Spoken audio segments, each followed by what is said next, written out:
Ce que l'on doit retenir surtout, c'est une prise de conscience nationale que nous devons avoir dans notre pays sur l'emploi des jeunes, parce que le constat est là.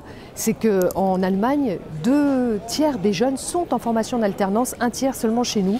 Et le taux de chômage des jeunes ne baisse pas depuis des décennies.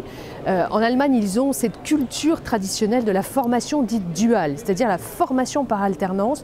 Ils le pratiquent depuis des décennies. Et nous nous sommes trompés, comme l'a dit le président de la République, depuis près de 30 ans. Donc il faut changer nos mentalités, mener dans ce pays une véritable révolution culturelle. Il faut comprendre qu'un jeune qui est formé par apprentissage a 70% de chances de trouver un emploi.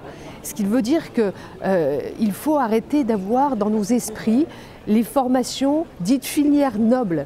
Je crois qu'on a trop souvent méprisé l'intelligence de la main. C'est le message qu'est venu dire ici le président de la République. Nous avons besoin de toutes les filières et de toutes les formations. D'ailleurs, les formations par apprentissage se font aussi dans le domaine des services, ne l'oublions pas. Donc nous allons y mettre les moyens à travers la modernisation de notre outil de formation, puisque nous allons mettre 500 millions d'euros à travers le grand emprunt pour moderniser nos CFA et les adapter, et créer aussi 15 000 places d'hébergement pour les apprentis.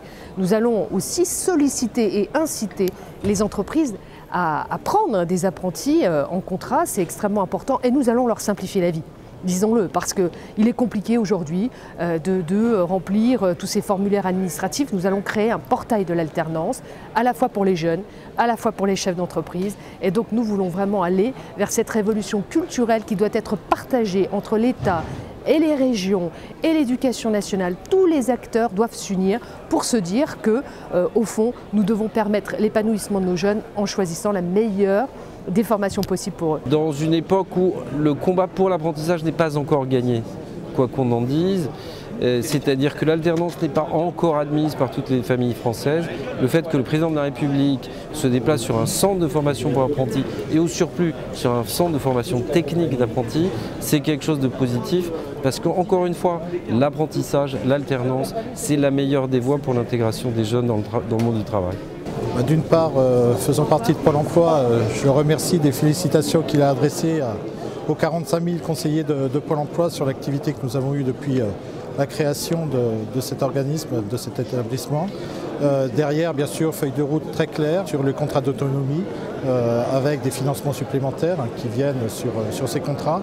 Le contrat d'autonomie permet à des jeunes des quartiers en réelle difficulté d'avoir des possibilités de formation ou de contrats aidés, mais avoir en plus une somme de 300 € qui lui aurait attribuée mensuellement, une prestation qui leur est attribuée mensuellement pendant 6 mois. Les mesures sur la formation, qui est un vrai levier pour l'insertion, éviter justement le chômage de longue durée qui est notre fléau aujourd'hui. Donc ça, c'est un vrai levier important. L'augmentation sur l'apprentissage est aussi un volet important. Et puis les contrats aidés, effectivement, la notion d'inutilité est quelque chose qu'il faut combattre. Et en misant sur les contrats aidés, on favorise effectivement l'utilité et l'insertion durable à terme.